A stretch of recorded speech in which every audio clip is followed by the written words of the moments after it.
Y el objetivo de esta charla fue tratar de resumir todo lo que he escuchado este año de gente haciendo cosas con LLM, con grandes modelos de lenguaje, tratar de estructurar estas cosas que he encontrado en patrones. Y ver estas formas que la gente lo usa y los evalúa, son patrones en verdad, que son emergentes, y tratar de explicarlo de una forma un poco más amistosa y estructurada. Por eso la charla se llama Grandes modelos de lenguaje, patrones tanto de uso y de evaluación. Bueno, introducción, desde que salieron estos grandes modelos de lenguaje, que ya tienen su tiempo andando, pero yo creo que uno diría que de un año se han vuelto masivos para el público general con ChatGPT, han emergido patrones de uso y evaluación de esta tecnología. Son varios, son diversos, hay distintas comunidades usándolos de distintas formas. Tratamos en esta charla de aglutinar estas formas de usarlas y evaluarlas en patrones y presentarlas. Entonces, para acordarnos que era un gran modelo de lenguaje, usamos una red neuronal, Transformer, que es basada en el mecanismo de autotensión, que es súper eficiente en paralelismo. La entrenamos de manera autorregresiva, o sea, para predecir palabras siguientes a partir de un contexto fijo, con grandes colecciones de texto muy grandes y un arsenal muy grande de parámetros. Realmente para que tenga las propiedades emergentes que tienen los grandes modelos de lenguaje que nos gustan hoy en día, tenemos que tener alrededor de cientos de billones de tokens, ese es el tamaño del corpus. Acá billones son miles de millones en inglés, y un nivel de parámetros del orden del billón, o sea, miles de millones en español. Y la tarea es bastante simple, es pasar texto, dar una ventana fija de contexto y predecir la palabra siguiente. Interesantemente, hacer esto por una máquina permite obtener bastantes propiedades bastante interesantes. Uno puede saber por qué el lenguaje al final uno puede decir que es una gran fuente de conocimiento. Si en un texto alguien dice que Cristóbal Colón descubrió América, y uno trata que la red neuronal aprenda a predecir que América es la mejor palabra de lo anterior, implícitamente estás forzando a la máquina a que adquiera cierto conocimiento del mundo, comprenda ciertas reglas gramaticales, etcétera, etcétera, etcétera. Si eso se hace con una gran red neuronal, aparecen bastantes propiedades bien interesantes. ¿Ya? Generalmente, si uno solo hace esto y se queda acá, el modelo no es tan útil. Es bueno completando oraciones, pero no es un asistente a un ser humano. Entonces, para que sea un buen asistente amistoso a un ser humano y pueda responder a sus preguntas y no haga respuestas vagas, hay un proceso que se llama alignment, que se llama alineación, donde se fuerza este modelo que predice palabras a que pueda asistir a un humano o a un usuario. La técnica HOT que se usa en ChatGPT es Reinforcement Learning con Human Feedback, que es muy caro computacionalmente, implica tener muchos humanos interactuando con esta máquina, etiquetando las salidas si son mejores o peores que otras, y eso se refina usando el aprendizaje automático hasta tener un buen asistente. Han salido muchos modelos de este estilo, algunos son privados, que solamente puedo hacer vía una API pagando, o el browser, como Google Bard, ChatGPT, ahora Gemini de Google. Otros han seguido otro camino de ser abiertos, o sea que toda la arquitectura de la red neuronal, los pesos, los parámetros están disponibles, como Llama, Llamador, Falcon, etc. Y eso es más o menos en qué estamos en los LLM. Y lo más interesante, y por qué reciben tanta atención en la gente que hace inteligencia artificial, estos modelos, es sus capacidades emergentes que la gente le llama in-context learning o aprendizaje en contexto. Generalmente la gente que ha hecho Machine Learning en su vida sabe que lo que más se usa o más funciona es aprendizaje supervisado. Eso requiere que yo etiquete muchos datos para resolver la tarea que yo quiero resolver, y no es caro. Es muy caro para hacer que mis modelos funcionen para otros problemas, como traducir, clasificar, resumir. Interesantemente, cuando estos modelos transformers autorregresivos escalan a estas grandes magnitudes de parámetros, aparecen estas propiedades de in-context learning, que aparentemente estos modelos, sin que uno los ajuste, sin que uno toque esa estructura, solamente en el contexto, que son las palabras anteriores que yo le pido predecir, puedo decirle qué problema quiero resolver. Y a veces funciona zero shot, o sea que no le doy ningún ejemplo, le digo tradúceme esto del inglés al español, y traduce. A veces one shot, que le doy un caso, y few shot, que le doy un par de casos. Pero esto, que hay muchos debates por qué esto funciona, es porque el corpus es muy grande y puede que las tareas estén allá codificadas. Pues efectivamente acá hay una capacidad de aprender a partir del contexto, hay debate teórico fuerte ahí, pero es lo más interesante de que hace que estas máquinas, estos artefactos se estén usando tan masivamente. Entonces, a pesar de lo reciente de esta tecnología, su adopción ha sido tremenda en muchas áreas. Hay mucha gente usándolos, y no de la misma forma. Entonces lo que trato de hacer en esta charla es ordenar un poco el mapa de qué formas se usan, y en patrones. Y los patrones vamos a separar en dos formas. Patrones de uso, cómo la gente usa un LLM. Patrones de evaluación, cómo la gente les dices o puede determinar si un LLM es mejor que otro. Entonces, en uso hay patrones como tener un asistente de dominio general, un asistente de dominio específico. Eso se puede hacer con Retrieval Augmented Generation, que vamos a ver que usando recuperación de información o haciendo fine-tuning. Uno puede hacer software que tenga LLMs adentro. Hay uno puede hacer un software más tradicional que llama una API que tiene LLM, o puede usar las propiedades emergentes de razonamiento, planificación, para tener un agente autónomo. Son como los grandes patrones de uso.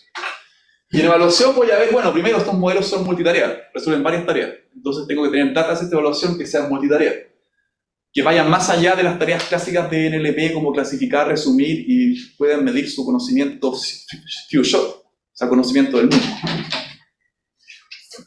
Ojalá puedan medir que estas cosas conversen. Entonces, ver evaluación de multi-turn.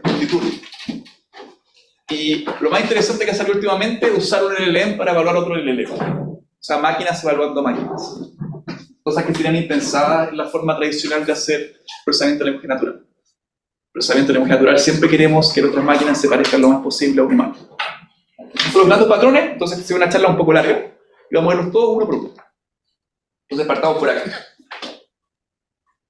El patrón 1 es un asistente de dominio general.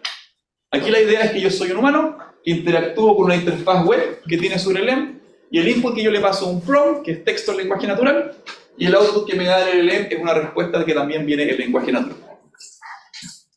El conocimiento que este artefacto me puede dar está limitado a dos cosas. Todo el texto que hubo en el cuerpo de entrenamiento, que es bastante vasto, o sea, sabemos que sabe hartas cosas, y todo lo que yo soy capaz de meterle en el prompt, eso es limitado. Eso es bastante grande hoy en día, pero de tamaño fijo. O sea, el transformer, por su forma de ser, tiene que tener un input de tamaño fijo. Entonces, todo el conocimiento que yo puedo adquirir está limitado a... Eso es lo que más se usa. Es lejos lo que los mortales están usando el LLM más hoy en día. ¿Para hacer qué cosa? Bueno, resolver problemas de origen de carácter textual, como entender lenguaje, resumir, reescribir, traducir. Eso sería equivalente como la calculadora fue para la aritmética, el LLM es para la redacción. Un gran asistente de escritura. Tiene propiedades emergentes en racionamiento lógico-matemático. Se equivoca harto, pero puede hacer ciertas cosas. O sea, hay gente que lo usa para hacer razonamiento matemático, demostración de teorema. Hay modelos de lenguaje multimodales, entonces hay gente que le gusta hacer cosas visuales. Razonar, explicar que hay una imagen. Y simbólico, por ejemplo, lenguaje de programación. En el ambiente de gente que está haciendo desarrollo de software, está usando mucho los LLMs para generar funciones, documentar, mejorar algunos patrones de software, etc. Eso es el grueso. Y un poco la metodología que la gente usa para seguir este patrón está limitada acá, el prompt. El único radio de acción que tiene el usuario para hacer que la máquina se porte lo mejor posible es hacer el mejor prompt posible. Y para eso salió esta disciplina nueva que es la ingeniería de prompt, o el arte de hacer prompts. Que son puras reglas empíricas, por acá no hay teoría, es pura regla empírica, que ha mostrado que ciertas formas de codificar mis instrucciones hacen que el LLM responda mejor que si no las uso. Y para eso han salido un montón de buenas prácticas, han salido cursos, posts en LinkedIn, muchas cosas. Algo interesante también a rescatar, que lo disruptivo que ha sido los LLMs ha hecho que el conocimiento salga un poco del mundo académico. Muchas cosas están apareciendo en blogs, en LinkedIn, en Twitter. Hay una consulta ahí, Felipe, un poquito más académica, pero es nueva técnica de prompt engineering, ¿dan, por ejemplo, para una publicación o no? ¿Dan como para...? Yo creo que sí, o sea, si uno puede usar el método científico acá, o sea, uno puede tener una hipótesis que un prompt funciona mejor que otro, hacer un experimento y validarlo. También hay gente que científicamente trata de ver matemáticamente cómo generar un buen prompt, etc. Pero claramente se puede aplicar el método científico, a pesar que una caja oscura uno puede tener hipótesis, probar cosas, de todas maneras. Cosas que se recomiendan acá, bien resumido. Ojalá que el prompt sea lo más claro y conciso posible. Le sirve al LLM darle contexto, darle un par de ejemplos de lo que uno quiere que haga. Darle un rol, ayuda mucho decirle al LLM qué es lo que tú eres. Quiero que sea un guía turístico, un inversor, un cocinero, un doctor, un programador de Google, etc. Eso ayuda al LLM a contextualizarse mejor y darle mucha información sobre el output que uno quiere. Darle estructura al output para evitar que de cosas que yo después no pueda interpretar o no pueda utilizar. Asegurarse que el output esté en JSON, estructurado, en HTML, LaTeX, etc. Ya, pero hay guías gigantescas de buenas prácticas de prompts. Ejemplo. Algo sí, una forma de hacer prompt que es interesante, que sí ha tenido impacto en el mundo académico científico, es esta idea de chain of thought prompting, que es prompting con cadenas de pensamiento. Si pensamos bien cómo funciona el LLM, es una máquina estadística, o sea, predice palabras más probables en función de las anteriores. No tiene codificado adentro un engine deductivo, un Prolog, o algo que me permita hacer deducción, no lo tiene. Entonces, generalmente si uno le hace preguntas que requieren razonamiento lógico, matemático, como los clásicos problemas matemáticos de Pedrito tenía 3 huevos, le compra 2 a no sé quién, etcétera, etcétera, etcétera. ¿Cuántos tiene? Si uno le hace preguntas directamente al LLM, sí le cuesta mucho y se equivoca bastante, porque generalmente trata de satisfacer estadísticamente que lo correcto es un número, pero no tiene toda el aparataje o la fuerza para hacer el razonamiento que le pedimos. Pero si en el prompt yo le agrego una cadena de pensamientos que explicaré, que le ayuda a cómo hacer el proceso deductivo, se ha mostrado que funciona mucho mejor.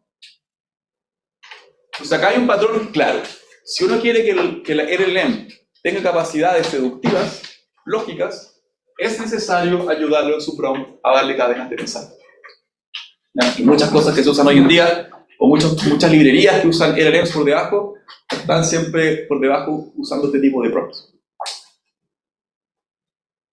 Ya, entonces con eso cerramos nuestro primer patrón de uso, que era el LLM como un asistente de dominio general, donde lo más importante es hacer buenos prompts, y cosas como chain of thought prompting me pueden ayudar cuando tengo un problema de carácter más deductivo. ¿Qué pasa cuando yo soy una empresa que quiero hacer un chatbot con documentos privados?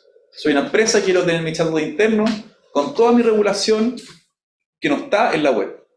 El LLM, que se fue construido sobre texto público, no tiene acceso a esa información. ¿Qué pasa cuando quiero hacer un LLM más específico, sobre un dominio muy acotado? Entonces quiero sobrerepresentar ese conocimiento. El LLM, quizá vía prompting puedo hacer algo, pero no me asegura que esté 100% ajustado a ese dominio particular. En ese escenario, nace la idea de tener asistentes de dominio específico. O sea, asistentes de dominio mucho más acotados. Y acá hay dos patrones. Retrieval Augmented Generation, que es básicamente usar técnicas de recuperación de información para mejorar los prompts con conocimiento externo. Y Fine Tuning, que es ajustar el modelo de lenguaje para que conozca conocimiento adicional. Este patrón, el primero, está siendo muy fuertemente utilizado en la industria. Si uno conversa con gente, a la scientists usando LLMs en la industria, y están usando mucho. Algo que quizá la academia no le ha prestado mucha atención, pero es algo que se está usando mucho en la industria. ¿Cuál es la idea de grandes rasgos? Bueno, yo tengo documentos que el LLM no conoce. Acá está toda mi legislación propia, reglamentación interna que no está en la web, el LLM no conoce. Una opción sería meter todos estos documentos en el prompt, ¿no es cierto? Y decirle al lenguaje ahora, en base a lo que sabe, si el prompt, respóndeme. Pero ¿cuál es el problema? Que el prompt es limitado en tamaño. Entonces tengo que buscar una forma de poder meterle en el prompt solamente los documentos que son útiles para la respuesta, para la pregunta que yo le estoy haciendo. Esto es lo mismo si había trabajado en question answering antiguamente, usando recuperación de información, es exactamente lo mismo. ¿Cuál es la idea? Tengo una función que me codifica documentos, generalmente se usan embeddings acá, pero podría ser cualquier cosa. Entonces tengo estos vectores densos que me pueden codificar tanto mis documentos como mis prompts en un vector, y espero que la similitud en ese espacio vectorial tenga representación semántica. O sea, si una respuesta está relacionada con la pregunta, debería tener una similitud vectorial importante. Meto todo en una base de datos de vectores, una base de datos que está pensada para hacer queries donde las preguntas son de similitud y pueda encontrar los K más cercanos de manera óptima. Ya ha salido un montón de vector databases en ese estilo. Y lo que yo hago es básicamente el usuario va al prompt, el prompt se codifica como un vector y la base de datos va a buscar los documentos más relevantes para esa pregunta en este espacio de embedding para crear después un prompt refinado que probablemente tiene la pregunta original y tiene todos los documentos encontrados como relevantes a continuación. Con eso ahora el LLM, tuvo acceso a la parte más importante de acá y puede hacer una respuesta correcta. Esto que se ve bastante simple es lo que están usando muchas empresas hoy en día para generar sus propios chatbots. Y acá tengo la misma idea escrita pero más formalmente. Entonces la idea, codifico todos mis documentos usando document embeddings, los guardo en una base de datos de vectores. Han salido varias de ese estilo, hay una que se llama Webill, pero hay varias. El prompt lo tengo que llevar a ese mismo espacio vectorial, entonces lo codifico con ese mismo vectorizador. Voy a buscar documentos relevantes en esta base de datos de vectores a partir de la pregunta y creo un prompt refinado que tiene la pregunta, los documentos relevantes y le pregunto nuevamente al LLM. ¿Okay? Entonces porta sus. También que hace cuestionarse la utilidad de hacer lo que viene ahora. Mucha gente ya ha hablado que no quiere invertir en fine-tuning y prefiere pagar la API de GPT-4, tener una vector database y tener sus propios chatbots. Sí. ¿Cuál es la ventaja del método pasado, Operational General Domain? Que ahora el LLM tiene acceso a conocimiento que no tenía durante su entrenamiento. Sin tocar el LLM, ¿verdad? Porque no estoy haciendo nada. Lo trato como una caja negra, ¿verdad? Lo sigo tratando como una caja negra que recibe prompts, me devuelve texto, pero entre medio hago un pequeño software que sabe buscar documentos relevantes y refinar mi prompt. Otra pregunta es que ahí, por ejemplo, si yo quiero tener un chatbot que sepa mucho, no sé, de ajedrez, por ejemplo. Sí. Ahí hay como muchas fuentes de información de ajedrez y quizás yo no puedo como englobar todas y tenerlas todas en una base de datos. Ahí sería mejor, por ejemplo, utilizar el otro método. O sea, yo creo que siempre si quieres que tu LLM sepa algo, tienes que conseguir esa información primero. Sí. O sea, el supuesto es que hay que meter tus documentos. Si tu vector database es buena y es buena en recuperar los documentos más relevantes, puede ser suficiente. Ahora, como ves, la forma científica de responder estas cosas a través de un experimento. Yo he visto voy a pasar ahora al otro patrón, pero he visto poco análisis detallado sobre qué patrón es mejor. Ya. Fine tuning, bueno, un LLM no es nada más ni nada menos que una red neuronal, tiene pesos. Entonces la estructura, todo lo que sabe de este web scale corpus donde se entrenó, son un montón de números que se pueden guardar. Y uno puede seguir entrenando. El proceso de descenso gradiente es un algoritmo que permite seguir reentrenándose. Entonces lo que uno puede hacer es tomar estos documentos específicos que yo tengo, tomar mi LLM base y empezar a usar la misma tarea que usé para entrenar el LLM, que es predecir palabras, para empezar a mejorar este LLM y tener una estructura nueva que incorpora la información nueva. Y este LLM lo tratamos de la misma manera que el anterior. Esto es estándar fine tuning. ¿Cuál es el problema de esto? Que esto puede ser extremadamente caro. Por la cantidad de parámetros que tiene un LLM grande, como, no sé, un Llama 2, 65 billones de parámetros, pocas gentes tienen los recursos para hacer esto bien. Entonces, por eso vamos a hablar ahora de qué formas existen hoy en día para hacer esto con pocos recursos. Pero lo más importante, además que esto es, generalmente si uno quiere fine-tunear un LLM, el LLM no nos interesa que te diga palabras, nos interesa que sea un asistente. Entonces, idealmente es mejor pasarle instrucciones. En vez de pasarle texto plano, si yo quiero que resuelva, el LLM yo quiero que resuelva preguntas, es mucho mejor algo como instruction fine-tuning. ¿Cuál es la idea de instruction fine-tuning? Es lo mismo, yo fine-tuneo con texto, pero el texto no es cualquier cosa. Son pares pregunta-respuesta. Con eso, si ustedes lo piensan, todo el proceso caro de alineación del LLM original para que sea un asistente, lo estoy repitiendo. Estoy forzando que todo mi fine-tuning preserve esa idea de que el LLM sea un asistente. Entonces acá yo me tengo que conseguir de alguna forma que mi conocimiento, que yo quiero incorporar al LLM, llevarlo a pares, instrucción, respuesta, y hacer el fine-tuning así. Entonces la idea que la gente dice, puedo tener pares pregunta-respuesta con chain of thought, puedo tener muchas tareas, y sobre eso hago el fine-tuning. Y para eso se han creado casi todos los LLMs open source que hay, como Alpaca, Vicuña, etcétera, etcétera, han sido creados con esta idea. Toman generalmente un LLM base tipo Llama, Llama 2, Llama 1 se liberó primero por torrent, y crean instrucciones, estos pares de instrucción-respuesta, en grandes cantidades, y sobre eso hacen el fine-tuning, en vez de hacerlo sobre texto plano. So, la idea es tener que alguien haga el trabajo una vez de crear el gran LLM base, que es muy caro, y yo después lo especifico o lo hago mejor con mis instrucciones.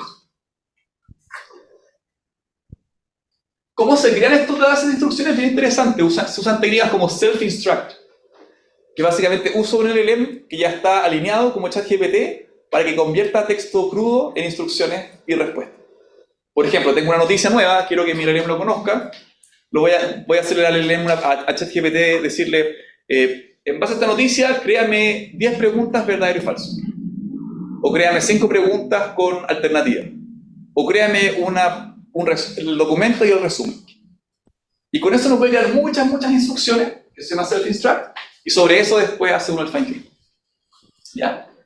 Por ejemplo, Vicuña lo hicieron con ShareGPT, es gente que le robaba respuestas a ChatGPT. O sea, gente que decía, que liberaba, sus conversaciones con ChatGPT, que ya está alineado, liberaba esas conversaciones, y sobre eso la gente hacía la alineación.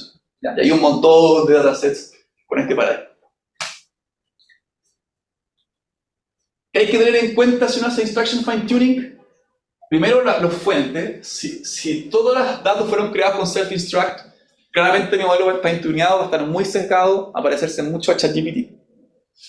Entonces, generalmente uno puede mirar la calidad de los datos. ¿Hubo algún proceso de refinar los datos? ¿Alguien aseguró que las respuestas eran correctas? ¿Alguien lo refinó? Eso puede mejorar mucho la calidad. La cobertura, si son solamente instrucciones en un solo tipo de dominio, me va a ayudar muy poco para refinar mi modelo de lenguaje a lo que yo quiero hacer. Y esto es súper importante, la cantidad de turnos. Si la instrucción solamente es pregunta y respuesta, no estoy ayudando al modelo de lenguaje a que se convierta en un asistente conversacional. Si yo quiero que mi modelo de lenguaje sea un asistente conversacional, tengo que aspirar a tener instrucciones que sean multiturno. O sea, que tengan pregunta, respuesta, contrapregunta, etc. Eso lo ayuda un montón al modelo de lenguaje. Ya, pero seguimos ahora en esta idea de fine-tuning. O sea, seguimos en el patrón de cómo yo hago un asistente de dominio específico. Fine-tuning sigue siendo caro. Computacionalmente, pocos humanos, pocos mortales, tenemos los recursos para hacer fine-tuning de un modelo de lenguaje con la cantidad de parámetros que estos tienen. Entonces, no sé si alguna vez he visto blogs que la gente dice fine-tuneé, llama en un celular, en un Raspberry Pi, han salido un montón de gente diciendo esas cosas y uno no entiende cómo lo hacen, ¿no? Si uno sabe que estos modelos tienen 65 millones de parámetros, ¿cómo puede ser que alguien en un blog diga que está fine-tuneando un gran modelo de lenguaje en un celular? Entonces, han salido un montón de trucos que permiten hacer un fine-tuning eficiente. La gente eso lo llama Parameter Efficient Fine-Tuning, PEFT. Entonces, ¿cuál es el problema? Si yo quiero fine-tunear un modelo de lenguaje como un transformer que tiene un montón de parámetros y quiero realmente adaptar todos los pesos vía descenso gradiente y backpropagation para mis datos nuevos, esto es muy caro computacionalmente. Entonces han salido un montón de técnicas para ver cómo yo puedo mitigar ese problema.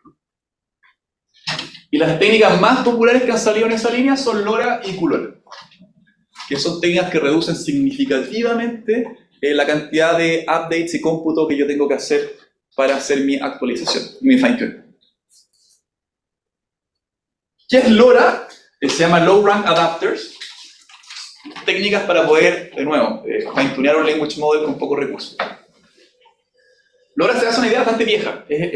Si yo quiero adaptar mi modelo de lenguaje a mi modelo a otro dominio, en vez de yo cambiar sus parámetros, los voy a dejar congelados y voy a tener una red más simple y va a leer esos parámetros y va a leer esos pesos congelados y va a adaptar unos pocos parámetros.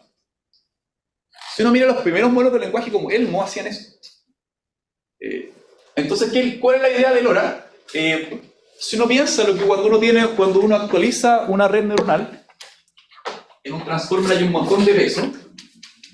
Entonces uno podría pensar que en fine-tuning, yo tengo mi red acá W en el periodo 0 y yo la quiero convertir en esto más un delta W. ¿Ya? Y uno podría pensar que este W es una matriz que tiene, pongámosle que tenga D filas y K columna. ¿Ya? Uno perfectamente podría decir que que este delta de acá también tiene la misma dimensionalidad, porque es una suma, ¿no es cierto? Entonces delta W, pongamos que tiene esta dimensionalidad acá. Entonces lo que uno podría hacer es que delta W representarlo como el producto de dos matrices de bajo rango. El rango de una matriz es la cantidad de vectores linealmente independientes que tienen, ¿no es cierto? Entonces, lo que uno puede hacer allí es básicamente esto de acá representarlo por una matriz del estilo DR, y acá puede tener ¿cómo sería aquí? Sería R aquí y K acá. Entonces acá tengo unas matrices con muchos... Al final esta matriz es un producto de dos matrices, pero que tiene mucho menos parámetros. De hecho, el R es un parámetro que yo puedo definir y estaría pasando de tener D por K parámetro a tener D por R más R por K, ¿no? Sería R por D más K. ¿Sí? Imaginemos que D y K valen 100. Si D vale 100, K vale 100, D vale 4, ¿qué estaría haciendo? Estaría comparando estas dos cosas, ¿no es cierto? Estaría pasando de tener 10.000 parámetros a tener 4 por 200, 800.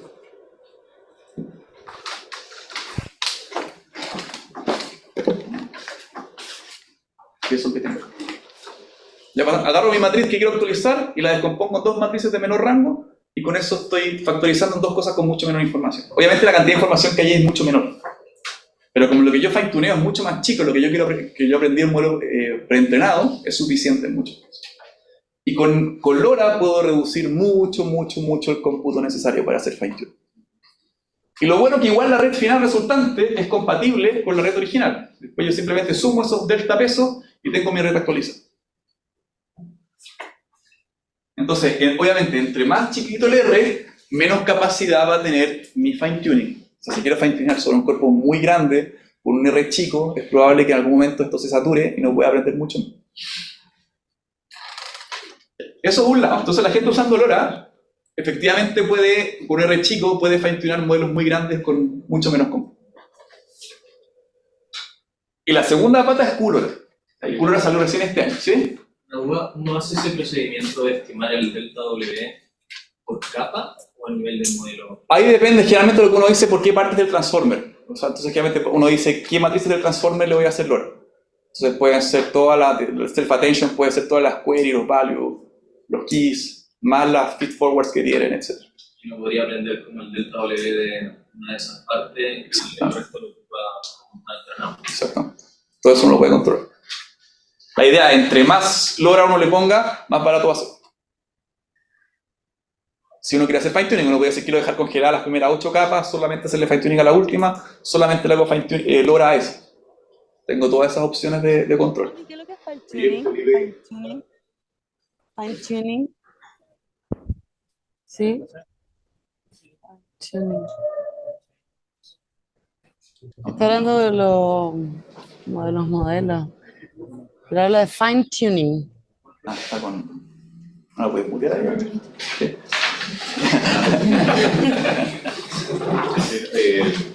Disculpa, tú tienes que partir con tu matriz original. Sí. Si tienes congelada, le haces factorización matricial. Ese es el primer paso. En estas matrices, en este caso PIA. Sí. Y después tú actualizas esas matrices PIA. PIA es tu delta W. Entonces, lo que apareció acá, pues se lo sumo a las originales. Ya, pero a lo que voy es que tú después cuando haces el fine tuning, tú lo haces sobre estos parámetros del delta W, Sí. pero esos valores iniciales de delta W sobre los cuales tú actualizas salen a partir de la factorización matricial inicial, ¿o no? No, porque estás factorizando la matriz que no conoces. Delta W parte como random, ¿no es cierto? Aparte random, ¿no? Claro. Ya. Entonces, generalmente uno dice parte está con estos parten en 0, estos parten con un ruido gaussiano. Ya, Hay trucos ya. que funcionan. No tenéis que hacer una factorización previa. No, son parámetros nuevos. ¿Y qué es QLoRa? Es combinar LoRa con cuantización. Cuantización es básicamente discretizar un espacio más chico que es comprimir. Entonces, por ejemplo, generalmente los números flotantes que tienen los pesos de la red neuronal están en 32, en puntos flotantes 32. Entonces, QLoRa, aquí es lo que uno dice, pasemos toda la red a 4 bits. Y solamente puedo fine tuning con LoRa. Entonces combino cuantización con que me permite meter una red súper grande en memoria, porque le bajé todos sus pesos a 4 bits, y después hago LoRa solamente a los pesos que me importan. ¿Ya? Entonces yo combino cuantización con LoRa, puedo agarrar un modelo de 65 millones de parámetros en una GPU de 48 GB. Claramente, todo suena muy lindo, pero tiene efectos en performance. La cuantización hace que haya pérdida de información, hacer low rank adaptación también va a influir en la capacidad de fine tuning que puedo hacer. Pero esto permite que sea tratable, por lo menos computacionalmente, fine tunear un large language model. Entonces, acá un resumen súper breve que es cuantización. Yo tengo, por ejemplo, floats de 32 bits, los quiero pasar a 8 bits. Lo que tengo que hacer es multiplicar mis tensores, cada elemento por una constante, y después redondear, que quede con 0 dígitos. Y esa constante es siempre el valor absoluto máximo del rango objetivo dividido por el valor absoluto máximo del vector que a mí me entra. Y esa es una constante. Y después, para decuantizar, tengo que dividir por esa constante. Acá un ejemplo para verlo. Tengo este vector en 16 bits. Tomo el máximo absoluto, que es 5,4. Mi rango quiero llegar a 8 bits, está entre menos 127 y 127. Entonces tomo 127 dividido en 5,4, esa es la constante. Y esa la multiplico por todos estos números. Y ahora pasé a 8 bits. Quiero volver a 32 bits, dividido por la constante. Acá es lo mismo, pero en la práctica si hubiera habido más decimales, habría habido pérdida de información. Con ese truco con QLoRa uno puede efectivamente meter una gran red neuronal en una GPU con poca memoria. Entonces, ¿qué hace la gente de QLoRa? Bueno, proponen uno que se llama 4-bit normal flow, que las constantes tienen que ver con la distribución gaussiana. Lo que analizan es que los pesos de una red neuronal distribuyen normal, entonces ayuda a tener una cuantización que considera eso. ¿Qué más hacen? Hacen doble cuantización, o sea, también cuantizan estas constantes para poder ahorrar más memoria, y meten cosas de sistemas operativos como page. Entonces ven todo este paso de cuando estoy en mis batches de pasar de GPU a CPU, tienen como cosas cacheadas para que sea barato el cambio. Entonces si uno mezcla todas estas cosas más LoRa, uno puede efectivamente fine-tunear un modelo de lenguaje grande. Ya.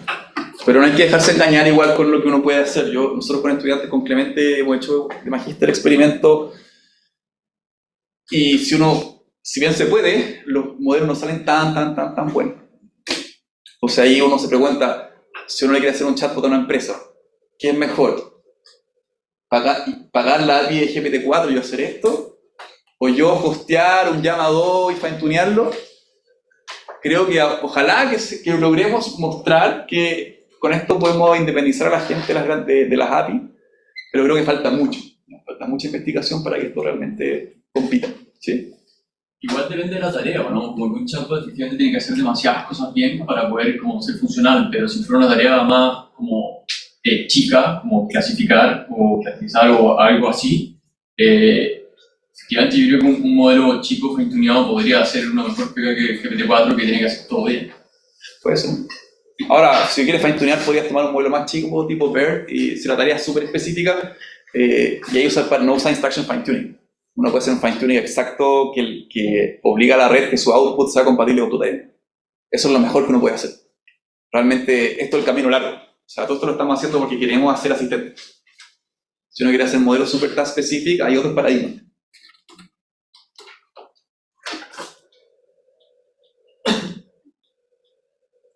Ya, y con eso ya hemos visto dos patrones.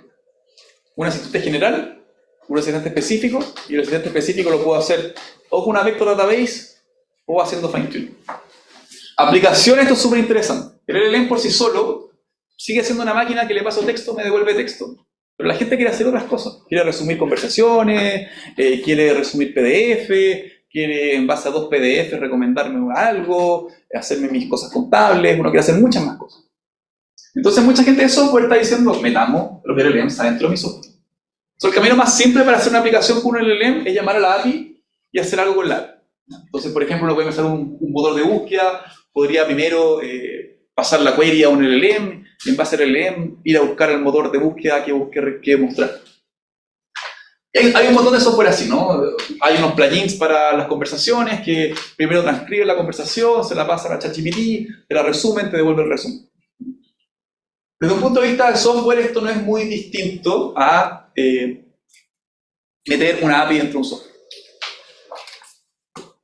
Y este es el patrón, ¿no? Tengo un input, que ahora no necesariamente puede ser una cosa distinta a texto. Tengo un programa que procesa ese input, crea un prompt, se lo pasa a mi LLM, y tengo un programa que parsea ese output y me genera un output al usuario. Lo interesante de verdad que está saliendo hot de cómo hacer aplicaciones con LLM es esto de acá. Hacer agentes autónomos. La idea aquí es ya, lo que vimos anteriormente, usa el LLM para mejorar mi software. La idea de agentes autónomos es usa el LLM para tener un agente, para tener todo el engine de razonamiento y planificación que tiene un agente para tomar decisiones de manera autónoma. Entonces, si uno mira cualquier libro de clásico de IA, como el Russell, los primeros capítulos son agentes. Cualquiera que haya estudiado IA antes de que Machine Learning era la única cosa que se estudiaba, había grandes capítulos de agentes que tienen ambiente e interactúan, etc. A grandes rasgos, ¿cuál es la idea de un agente? Es que el tiempo sea discreto, tengo tiempo de sub 0, de sub 1, de sub n, hay un ambiente discreto con observaciones, yo veo cosas, y hay acciones que yo puedo tomar. La idea es que la gente en cada tiempo mira su ambiente, que son todas las cosas que ha observado antiguamente y las acciones que ha tomado, y toma una acción. Y para tomar esa acción tiene una función pi, que es la policy, que es una cosa que mapea desde los contextos, las cosas que ha visto, a su acción. Entonces, si uno mira Reinforcement Learning, como el objetivo de Reinforcement Learning es aprender automáticamente esta policy. Esas cosas funcionan cuando tu problema es como ganar un Mario, donde el objetivo es súper claro. Pero si tu objetivo es mucho más implícito, como planifícame las vacaciones mejores según mis gustos, y cómprame los pasajes de avión, y búscame un lugar que te ensueño, y cosas más abstractas, hace sentido que el lenguaje natural puede ser súper útil para mejorar en las capacidades de un agente. Entonces, en 2022 salió un framework que se llama React, Reasoning and Action and Acting, que es científico, un paper, que propone un framework en donde el LLM participa dentro de un agente en apoyarlo, en tomar acciones y en ayudarlo a qué acciones tomar. Y toda la parte de razonamiento de qué acciones toma, lo hace el LLM. Y esta hot salió la Ancha y han salido otras librerías de software que ayudan a encapsular cómo crear agentes con LLMs.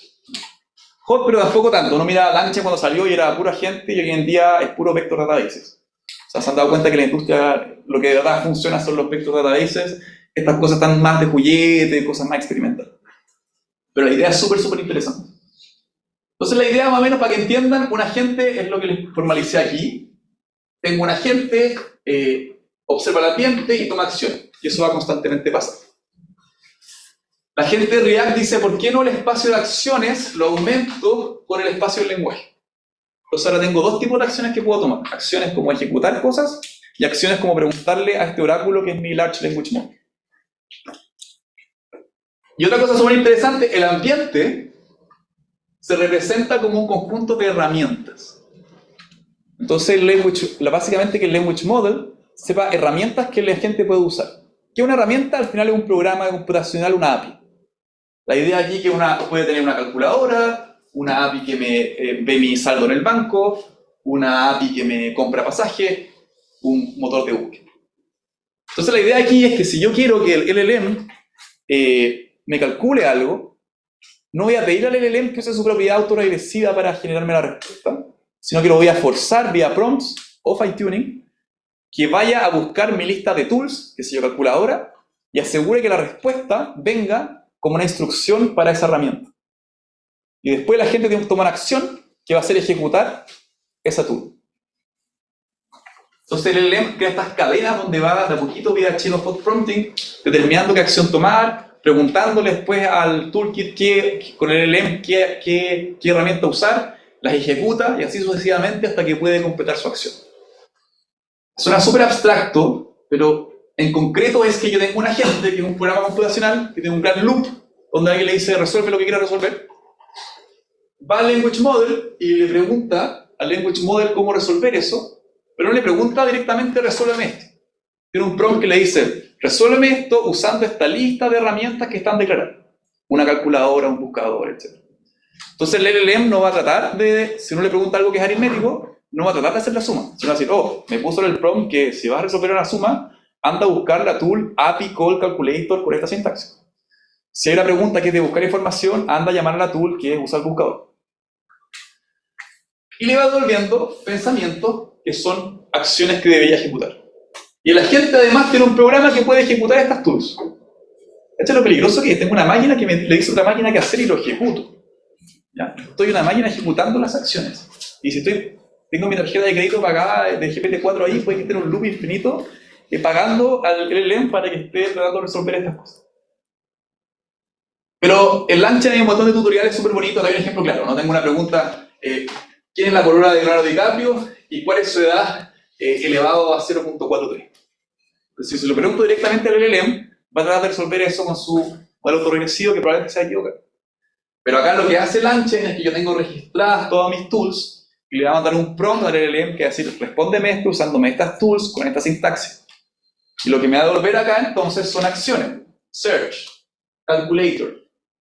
Y esas las va a ir ejecutando con estas tools que las sabe llamar. Y va a ir concatenando esa respuesta hasta que diga al momento resolví la tarea. ¿Sí? No entiendo el rol de la gente. La gente decide qué tool se va a ocupar. El agente le va preguntando al LLM qué tools hacer, que son esas calls. Por ejemplo, acá la gente la pregunta es ¿qué edad tiene la polola de Leonardo DiCaprio? Que la gente le va a preguntar al language model ¿qué edad tiene respóndeme la edad de Leonardo DiCaprio usando estas tools? Y por favor, dímelo en algún formato que después sepa cómo ejecutar. Entonces acá le va a volver, para responder eso tienes que llamar a buscador con esta query, parsear la cuestión. Después llamar a la calculadora con esto. Entonces, el que decide la tool es el LLM. Claro, al final la gente es tonto, solamente hace lo que el LLM le dice que hacer. La gente no tiene ningún aprendizaje. O sea, No. No es como reinforcement learning en verdad. No, el agente está aumentado con lo que el language model le diga que hacer. O sea, acá la teoría es que el language model, una de sus propiedades emergentes es saber razonar y planificar. Entonces, en realidad, como que no podría, si uno como que mejorara el language model con el agente, eso completo sería como el agente de reinforcement learning usual. Es que en reinforcement learning tú aprendes la policía, acá no estás aprendiendo en la policía. Acá no está aprendiendo una policía, acá tú estás usando el LLM para que sea el objeto deductivo de tu agente. Que el LLM me diga cuándo parar, si la respuesta fue correcta o no. Es como un oráculo que le estoy preguntando todo el rato. Tengo que preguntar si el LLM es el que decide como el orden de los pasos a ejecutar. Claro, él te va definiendo acciones y acá, ahí hay que ver patrones. Esto es como bien abstracto, entonces hay patrones. Pero lo más simple es ir ejecutando estas cosas. Me dice qué acción ejecutar y las ejecuto. Y esa respuesta la parseo como contexto y ahora le pregunto al LLM nuevamente. Esto es lo que tengo ahora en base a esto, ¿qué hago ahora? Y me va a dar más force para seguir ejecutándolo. O me va a decir que ya terminar. Tiene la capacidad de recuperarse, como que si es que toma una acción errónea, tiene la capacidad de... Pero es todo truco vía prompt. Claro. O sea, acá uno ve la gente que ve Langchain, hay como el patrón, retrieva, augmente, no sé cuánto. Entonces uno le dice, ¿cómo le doy memoria a la gente? bueno, tengo una vector database que voy juntando con la respuesta, mejoro el prompt con todo eso, pero súper artesanal, si uno piensa. O sea, es totalmente confiar que el LLM va a entender bien estos prompts qué hacer. Entonces ahí ponía al final como ojo, ¿no? Si el modelo empieza a alucinar o cae en un loop, podemos fácilmente crear una trayectoria de acciones que no lleven a ningún lado. Y esto está súper hot y hay muchos problemas que no los podría resolver con él. No necesariamente hacen agentes para cualquier problema. Y hay aplicaciones así como, o sea, ejemplos de uso de ese... O sea, la gente de Fintual, cuando vino a charla acá, mostró que teníamos un copilot que era basado en agente y te ayudaba a hacer las inversiones y estaba basado en LangChain. Yo lo veo bien parecido como, no sé, cuando estalló blockchain, la gente hablaba de estas de apps y parecía ser el futuro, pero ninguna fue exitosa. Yo creo que los agentes probablemente van por ahí, pero yo creo que es algo súper interesante. Yo creo que es algo de mirar, o sea, con esto voy como que el LLM se sale un poco de NLP. Se convierte en una máquina que puede entrar en otras áreas como agente, planificación, deducción. Eso, y con eso cierro ya la parte de formas de usar los LLM y ahora voy a hablar un poquito de cómo uno evalúa un LLM. Esto es súper importante en cualquier investigación en lenguaje natural, en investigación empírica, uno tiene que saber si un modelo es mejor que otro. Entonces la gente de procesamiento de lenguaje natural, como teníamos nuestra mente pensada, que usamos Machine Learning, siempre teníamos modelos monotask. Teníamos un modelo de sentiment analysis, un modelo de clasificación, un modelo de resumir, un modelo de hacer pregunta-respuesta. Y para eso había un dataset creado que era el estándar, que tenía respuestas correctas, había una partición de entrenamiento, validación, uno comparaba, había métricas, y en base a uno seguía el seguimiento de estas cosas. Todo ese paradigma pareciera ser que murió con esta tecnología. Porque ahora tenemos modelos que efectivamente están pensados para hacer multitarea, de dominio abierto, conversacionales. Entonces cuando empezaron a salir los primeros LLMs tipo PER, la gente empezó a pensar, ya, esto parece ser que hay un modelo que hace varias cosas. Entonces no tiene sentido hacer un benchmark, bueno, juntemos benchmarks.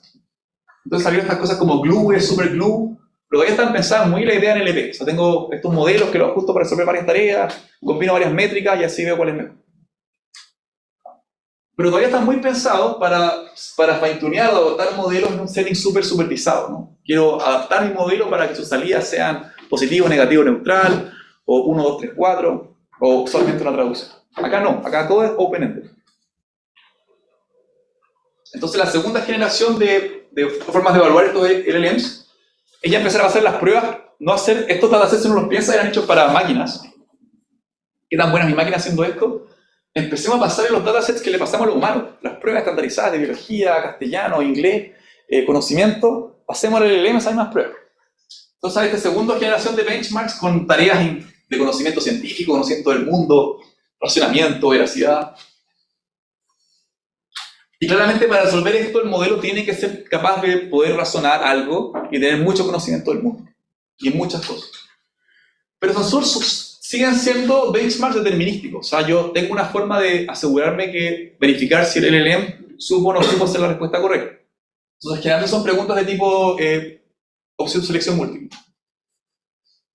Ya hay algunas benchmarks que son en conocimiento, otros en razonamiento, y hay un montón de benchmarks que han salido. MLU, Truthful Way, etcétera, y un montón.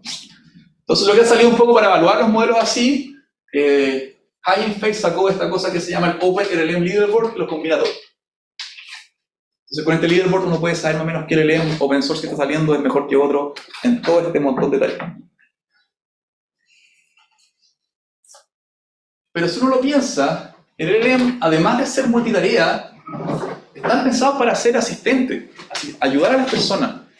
Y en dominios que son, en conversaciones, diálogos que son de muchos turnos y que son abiertos. Y esa habilidad es imposible determinar con un benchmark de verdadero o falso. Es mucho más subjetivo. A veces ni siquiera hay una respuesta correcta clara. Entonces lo que salió hace poquito, el MT-Bench, que tiene 80 preguntas de muy buena calidad hechas por humanos en conversaciones de multi-turn, o sea, hay preguntas y contrapreguntas. Hay varias categorías: escritura, asumir roles, razonamiento, matemática, programación, conocimiento STEM, conocimiento de humanidad. Y hay entonces una pregunta, hazme un plan, lístame algunas piezas maestras artísticas y explícame cómo serían si se podía explicar a ciertos niños. Después una cuarta pregunta, dame un presupuesto para la segunda, etc. Y evaluar esto es caro. Entonces, lo caro de hacer esto es que hay que tener humanos para que evalúen estas cosas. Entonces la gente de Empty Bench creó una cosa que se llama Chatbot Arena, en donde humanos ven 2 LLMs anónimos participando en estas conversaciones y uno dice cuál fue mejor, y después esas cosas se ponderan hasta sacar ciertos puntajes. Y con esta manera, en este ranking de modelos de lenguaje, en esta categoría, todavía en matemáticas les falta mucho, en writing les va bien, coding les falta. Pero lo interesante que hicieron esta gente es decir, ¿qué pasa si reemplazo a la persona por otro LLM? Entonces, pusieron LLM as a judge. Un LLM evalúa a otros LLMs. Entonces la idea, uso un LLM del estado oral, le dimos GPT-4, para que él vea respuestas de otros LLMs anónimas, diga cuál fue mejor. Entonces acá, lo que nos puse el diagrama, pero otro diagrama con la respuesta de GPT-4 evaluando a otros LLMs.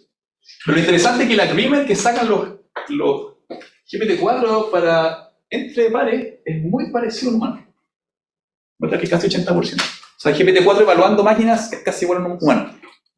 Entonces, esto sí que es impensado para la gente que ha hecho una LP. Nosotros siempre queremos ver como un humano, ver qué tan parecido la máquina es al juicio humano. Acá, como es todo más complejo, tengo máquinas evaluando máquinas. Y ese era como el último patrón. Acá agarré el survey de LLMs, que ya está en sus libros, lo van actualizando todas las semanas, que está en Archive, y esta agarra como todos los métodos de evaluación de LLMs. Están los benchmarks más típicos, preguntas cerradas, benchmarks con evaluación de humanos, este es por arena, y benchmarks donde hay modelos evaluando modelos. Un montón. ¿Ya? Súper complejo saber qué LLM es mejor que otro porque es muy abierto en las cosas que lo estamos usando. Muy, muy, muy abierto. Entonces ya para ir cerrando, visitamos muchos patrones emergentes de cómo la gente usa y evalúa estos LLMs.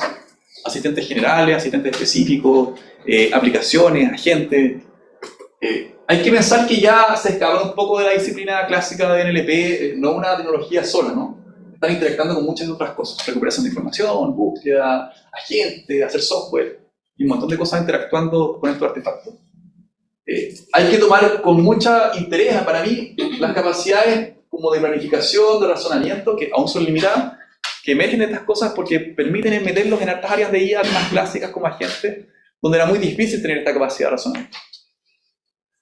Y bueno, el que sean open-ended, o sea, que pueden hablar de cualquier cosa y en muchos turnos, es muy desafiante para la gente de NLP en pensar cómo puedo evaluar esto. Súper, súper abierto. Y eso, y ahí cierro mi chat.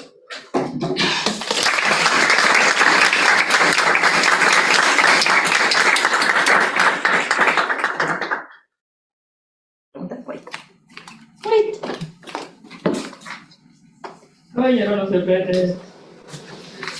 Había que apretar el botón, ¿verdad? Sí. Ya no se prende. ¿Está descargado?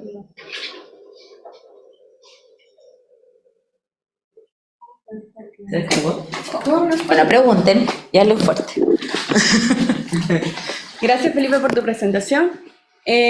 Según lo que tú has visto, si uno quiere fine-tunear, por ejemplo, un modelo tipo chat para que pueda interactuar, o sea, darte respuesta en base a instrucciones, lo quieres ajustar a un dominio específico, ¿es bueno hacerlo directamente como instruction engineering, instruction fine-tuning, o es mejor primero como seguirlo preentrenando con texto, como puro texto sin instrucciones, como el modelo base, y luego pasar a instrucciones?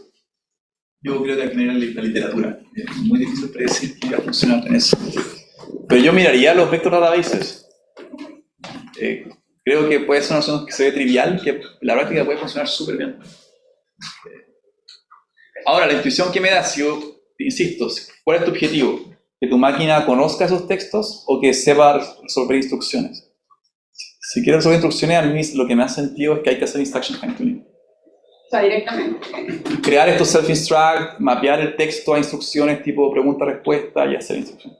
Pero yo creo que lo que hay que hacer es una investigación, ¿no? Comparar, tener un baseline con una base de datos, fine-tuning, ver qué funciona mejor. Sí.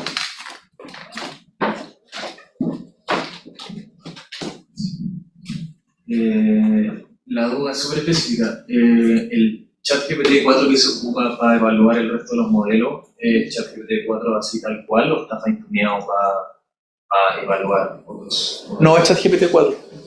O sea, el paper tiene más, prueban varios ¿Y no jueces. tendría sentido fine-tunear un ChatGPT 4 o algún modelo cualquiera para hacer esa evaluación? Igual son respuestas específicas.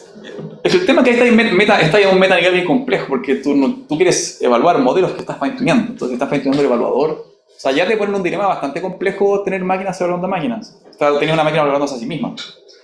Claro, pero tú al final quieres que el evaluador sea lo mejor posible. O sea, al final lo mejor es ver qué evaluador es mejor o relaciona más con el juicio humano. La pregunta es, ¿qué es más interesante? ¿Optimizar el evaluador o el modelo? ¿No? Por eso se complejiza bastante. Gracias.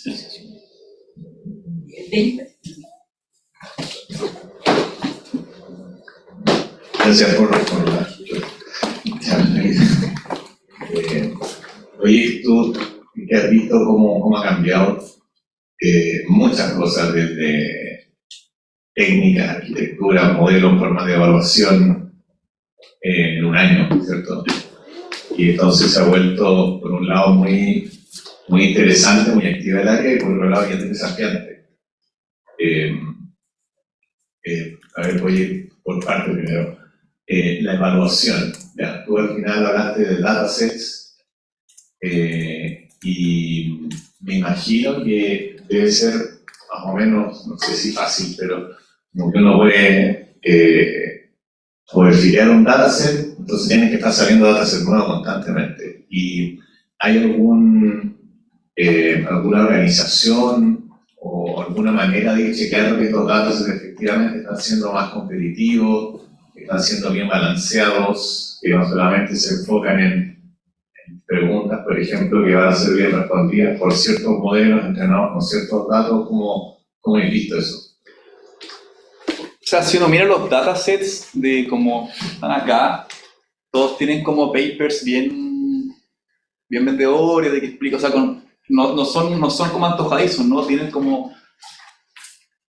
algún enfoque de qué tarea escoger, por qué se construyeron, si fueron construidos con self-instruct o no. Algunos son más chiquititos pero más finos. MTBench son solo 80 preguntas. Por ejemplo.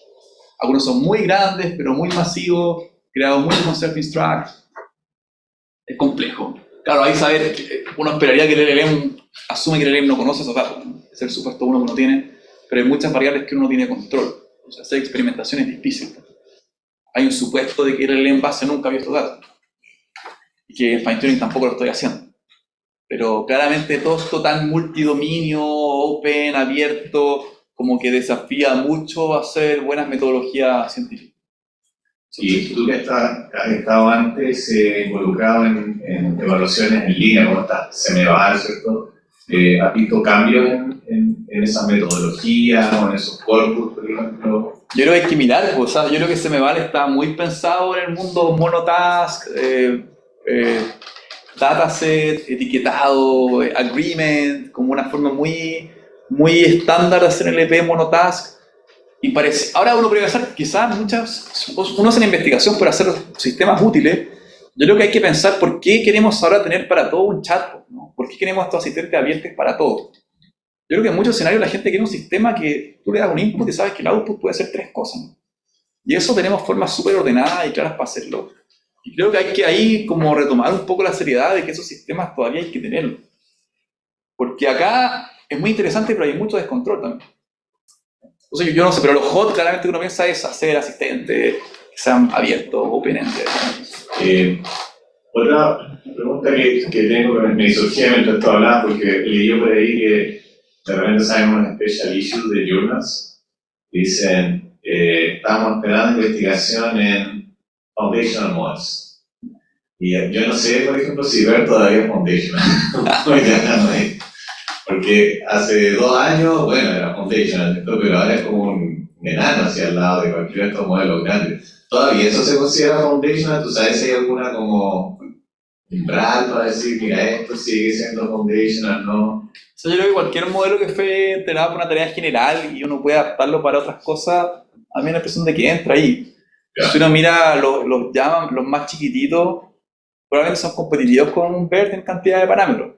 Pero el paradigma es distinto, ¿no? Porque en BERT uno quería representar y fine-tunear, ¿no? Nunca está esta idea de cómo zero-shot learning o genera cosas. Entonces está súper restringido a sistemas que hacen una sola cosa, que adapto para que hagan más cosas. Esto es otro mono, es como sistemas multitareas que pueden responderme a cualquier cosa, pero si los controlo bien vía prompt y fine-tuning, los acoto para que hagan lo que yo quiero. Ya. Otra consulta es que, un poco volviendo a esto de la generación de los datasets. Yo tuve la suerte este año de ir a ACL y hubo un par de workshops o personas en la comunidad que están bien, como se están tomando bien en serio cómo hay que crear los datasets y cómo tienen que ser las maneras de reportar esos datasets. Ajá. Entonces, incluso decían, mira, si tú tienes 10 etiquetadores, tienes que poner como toda la información de esos etiquetadores. Es un poco como violando privacidad casi, pero es como para decir, ya mira, estos eran caucásicos, se quedaron acá, hicieron esto. Entonces está uno consciente de los sesgos que potencialmente pudieron haberse agregado al etiquetar. Y no sé si tú hayas estado como al tanto de eso. O sea, yo creo que todo eso aplica súper bien al paradigma clásico en LP, un dataset súper fino para una tarea de un dominio reducido. Las salidas son 4, puedo calcular agreement, pero yo no puedo calcular agreement de la respuesta a una pregunta. Claro. No hay agreement, no hay agreement, entonces es otro cuento. Entonces, sí. Por otro lado, tú ya llevas haciendo investigación con tus estudiantes por un buen tiempo. Tuviste que cambiar la línea de tu investigación o alguna, no sé, investigación en particular producto de los cambios que han habido en este año? Sí. ¿O la continuaste, no dijiste? No, yo creo que la investigación clásica, optimizar F1 en una tarea, yo creo que está en las últimas ya, ¿no? Ya. Siento yo, así que... ¿Y qué recomendación le daría a los estudiantes de aquí, los que están en...? Yo creo que hay que aprovechar que hay mucho hype de la industria, de que están saliendo cosas como estos vector databases, estos agentes, pero nadie lo está estudiando seriamente. Yo no creo que las grandes empresas puedan estudiarlo todo. Yo creo que es una oportunidad para ver estas cosas y ver qué vale la pena estudiar. O sea, yo no he visto ningún paper bueno, por ejemplo, que haga un buen benchmark en vector databases y fine-tune. Bueno, o sea, y la gente de la industria eso quiere saber. O sea, estoy en LAN, quiero hacer... Claro, hay mucha evidencia como anecdótica, ¿cierto? No, esto no funcionó mejor, pero ¿quién lo estudió? ¿Cómo? ¿Cuánto tiempo revisó? Y está como tan fácil vía prompt que creo que está saliendo mucha gente de la industria que no tiene la rigurosidad científica y está haciendo producto. Yo creo que nosotros tenemos que ver la forma de meterle a estos monstruos algo de rigurosidad científica. La experimentación, control. Me estoy como tomando una conversación de la no preguntarme. La última es si tú consideras que es válido que uno le esté pagando tanto a OpenAI y a la API para poder hacer experimentación. A mí me pasó de hecho en una investigación hace poco que gastamos como casi $1,000 para sacar etiquetas y la verdad que funcionó bastante bien.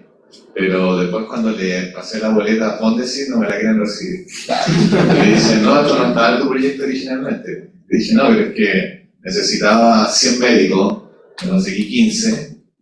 Y entonces probé con preguntarle a GPT-4 si me podía dar las etiquetas. Y testeamos varias tareas, una incluso de Natural Language Inference, y funcionó súper bien. Y no me dijeron no. Entonces ahora tengo una deuda. Sí, yo creo que hay que seguir el movimiento open source, yo creo que hay que tratar de usar Llama. Yeah. Hay que tratar de hostear Llama bien. Es difícil hostearlo bien porque yo creo que cuando uno usa la API está súper bien la temperatura, hay harto hiperparámetro, el criterio para que cuando uno usa las cosas open source no es tan claro. Yo puedo correr un Llama local, lo voy a correr en mi computador un 7B o un 13B, pero tú, por ejemplo, ¿qué recomendaríais para correr así como investigación un Llama V2? Es que ahí yo creo que hay que hacer un poco de evaluación empírica, porque para algunos problemas quizá con FuseShot un 7B funciona, para otros problemas puede que necesitáis el 65B, pero hay que hacer... en este momento no tenéis como una receta como Llama. No, yo por ejemplo, nosotros probamos fine-tunear un Falcon para que aprendiera español, Y usamos LoRa, QLoRa, y usamos nuestra GPU de 48 GB y aprendió español, Ya. pero no compite con un GPT-4. Entonces, yo estaba con hartas dudas porque vi muchos blogs que decían Google está muerto, OpenAI está muerto, Meta ahora la rompió con el open source, gente fine-tuneando LLMs en sus celulares. Y la verdad es que no están así, no están así. O sea, si tú agarras un QLoRa y lo bajáis a 4 bits y ponís un R igual 2, corre el LLM, pero no responde tanto. O sea, algo hace, pero es más anecdótico. Bueno. Ahora quizá un buen Llama 2 bien fine-tuneado para mi tarea específica puede funcionar. O uno puede quizás hacer instructions, sacar instrucciones con GPT-4 y fine-tunear después con un Llama 2 para su dominio específico. Quizás a mí me encantaría como sentar base Pero esa empírica parte de investigación que tú sientes que falta. que hay que hacer, que hay que ordenar un poco. Sí.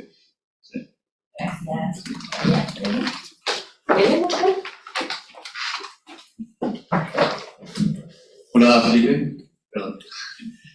Muchas gracias por tu presentación, fue muy buena. Mi pregunta igual, o sea, yo creo que hay muchísimo que hablar de esto, pero mi pregunta va para el futuro, porque vemos que sale GPT 3.5, que sale GPT-4 y Llama después tira algo más grande y Gemini.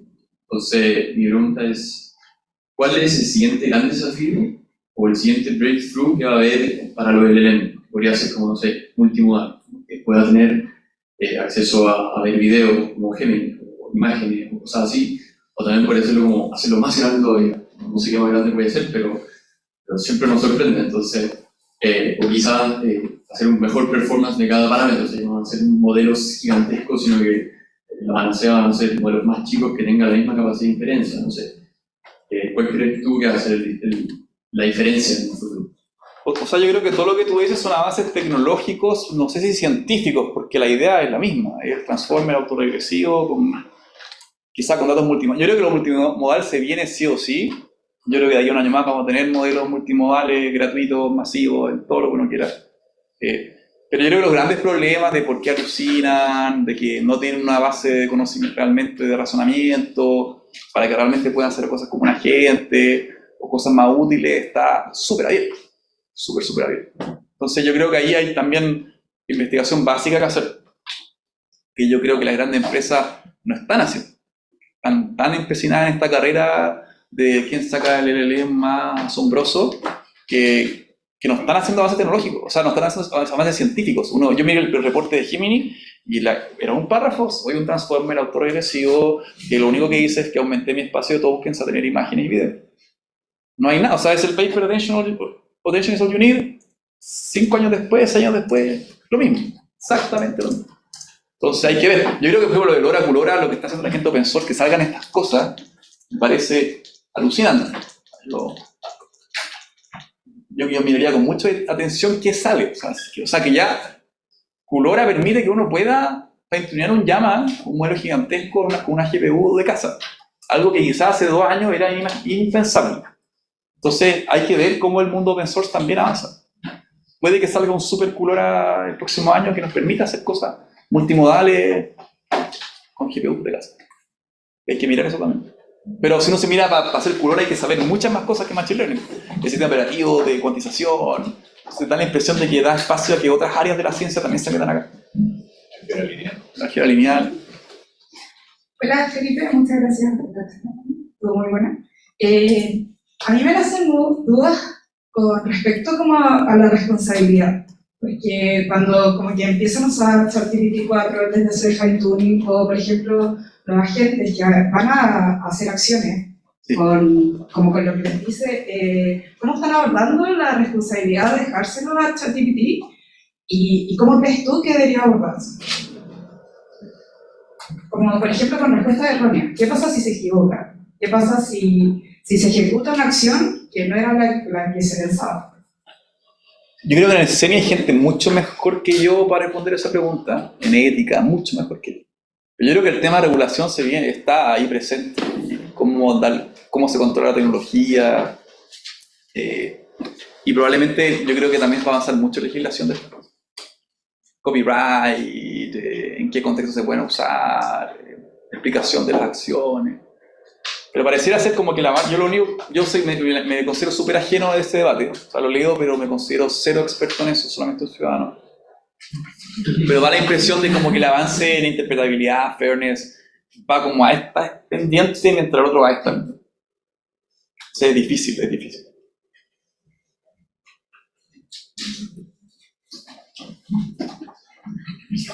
El otro día leí una cuestión que escribió el Jan LeCun, que decía que uno de los grandes problemas de estos modelos de lenguaje es el tema de que son autorregresivos.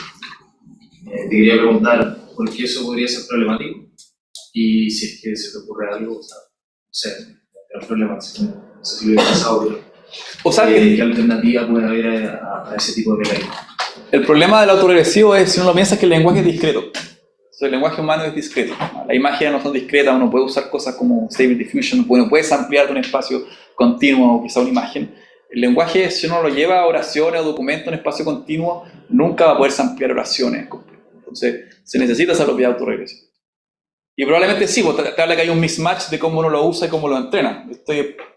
Algo yo lo optimizo solamente para decir palabras, pero a mí lo que me importa es que me haga oraciones completas, que me asista. Entonces, sí o sí hay un mismatch entre cómo yo entreno la máquina y cómo la uso. Pero si no sé, yo pienso, cuando salieron las GANs y todas estas cosas, la gente que trató de aplicarlas a NLP les fue pésimo. Entonces, cualquier forma generativa que no sea autorregresiva en texto que es discreto, hasta ahora no ha funcionado. Entonces,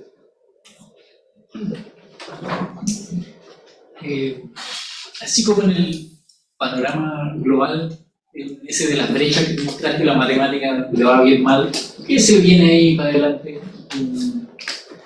Wolfram integrado con AI, estos lenguajes de probación de teoremas, ¿por dónde va la micro ahí en la matemática? a mí me interesa harto esta idea de los agentes de que el LLM no tiene que resolverlo todo, sino que aprenda a pedir ayuda. Y eso me parece extremadamente interesante. De por qué tener una máquina estocástica, predictiva, resolviendo todo, y quizás su rol sea más ser un intermediario en problemas abiertos, más complejos, cómo resolver.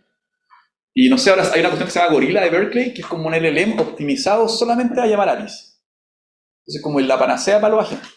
Entonces, tiene que hacer como 100.000 APIs, a calcular, sumar, impuestos, lo que sea, y está súper optimizado para que cualquier problema te diga qué API llamar.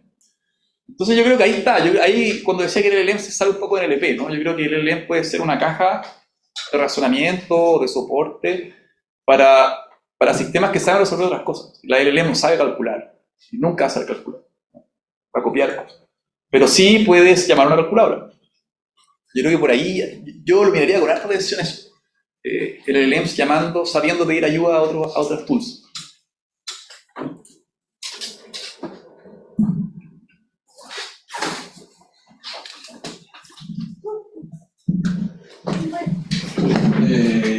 No sé, a mí me hizo mucho ruido lo de los modelos evaluando modelos. Sobre ese tema, en general hay alguna metodología que se use como para elegir, por ejemplo, qué modelo evaluar o otra cosa así. Porque, por ejemplo, si me suena que si un modelo muy grande evaluar a otro muy grande, o sea, de corpus parecido, por ejemplo, podría intentar evaluarlo con preguntas parecidas a las que ya saben ambos, por tener como intersección de corpus. O sea, que la metodología de Empty Bench es bien interesante, se preocupan de que sea anonimizado, el modelo que evalúa no sabe quién evalúa, y lo que mágicamente uno hace es ver la correlación con humanos. Siempre cualquier cosa que uno evalúa una máquina, en algún lado tiene que medir alguna correlación con juicio humano, porque siempre es lo que queremos emular. Lo que mostraba el paper de Empty Bench es que la correlación era alta, o sea, el agreement que mostraban en ratings,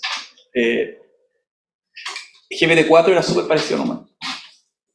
Claro, pero por ejemplo, en cosas como, por ejemplo, en ese sentido, un modelo no podría evaluar de alguna forma zero shot como otros modelos, supongo. O sea, a menos que fueran modelos que uno supiera que el corpus es distinto en esos puntos. Es que generalmente uno lo hace no lo hace tan amplio, uno generalmente le pasa un LLM, evalúa dos LLMs que no sabe quiénes son, en base a esta pregunta y estas dos respuestas, dime quién lo hizo mejor, por ejemplo. Y después esos pares, yo los convierto en puntaje. ¿Cuántas veces salí como el mejor votado y el peor votado? Es una forma clásica de problemas complejos de asignación de puntaje. Uno lo lleva a todas puras evaluaciones de pares. Y con ese tipo de técnicas es como Empty Bench, por ejemplo, saca esos puntajes. ¿Y las preguntas también son hechas por el evaluador, por el modelo evaluador? ¿O las preguntas se pasan al No, las preguntas son las preguntas del benchmark, que son 80. Que son hechas por humanos con mucho cuidado, que tienen preguntas y contrapreguntas. Ah, ya. Tenemos una pregunta en el chat de parte de Cristian Pug que dice: ¿qué tipo de métodos se están usando para entender el tipo de representaciones de los LLMs en el espacio de activación de los modelos? No sé si Cristian quiere complementar un poco su pregunta. No quiero, esa es mi pregunta. Sí, en serio hay mucha gente trabajando en geometría y ver la geometría de los espacios. Y yo estoy súper metido en eso. Súper poco metido en eso. Faltó el poco, muy poco metido en eso. Y hay una persona con la mano levantada, Clemente. Hola, ¿qué tal? Bueno, muy buena presentación, Felipe. Yo quería consultarte sobre cuál consideras tú que es el paso a seguir en términos de generar ciencia en estos modelos, pero específicamente en la evaluación. ¿Deberíamos volver a la evaluación clásica de los modelos antiguos en NLP, donde evaluábamos tarea por tarea? ¿O debería la comunidad científica invertir en generar nuevas métricas y nuevos benchmarks de evaluación? Buena pregunta, Clemente. Bueno, Clemente es la estudiante de magíster que aprendió un montón de estas cosas. Yo antes de él no sabía lo que era ni LoRa ni Bulora, así que agradecido a Clemente por todo lo que aprendió a través de él. Yo creo que de nuevo, como hay que saber por qué evaluamos las máquinas para lo que queremos evaluarlas. Si creamos estos empty bench o estos multiturnos es porque queremos entender cómo la máquina actúa en un ambiente conversacional. Eso es open-ended. Tiene sentido repensar formas de evaluar donde hay interacción, no hay una respuesta exacta, y ojalá tengamos humanos haciendo crowdsourcing. Lo ideal es crowdsourcing siempre para evaluar estas cosas, pero es caro. Ojalá que tengamos Wikipedia, yo lo voy a explicar, un gran Wikipedia de respuestas de LLMs, ¿no? Que hayan editores, y tengamos como un consenso común de cuál sería la mejor respuesta para cada cosa. Pero por otro lado, lo que dice no hay que olvidarse que en muchos escenarios queremos sistemas controlados. Muchas veces nosotros queremos poner un sistema que prediga 3 categorías, 4 categorías, etc. Y ahí lo ideal que yo creo es que tenemos que volver a hacer fine-tuning y acotar los sistemas. Porque si nos acostumbramos a que todo sea open-ended y puede hacer cosas que no están diseñadas para hacer, hay muchos errores que son fuera de control, mucho más difícil controlar los sistemas. Entonces yo esperaría que cuando pase este hype, sobre todo la gente de la industria que aplica estas cosas, vuelva a hacer fine-tuning, vuelva a tener sistemas más acotados, más controlados, y use los chatbots cuando amerita tener un chat. Muchas gracias. ¿Alguna otra duda en el chat? No. Creo que no. Aquí, presencialmente, ¿alguna duda? Creo que no. Hemos terminado. Ya, gracias a todos.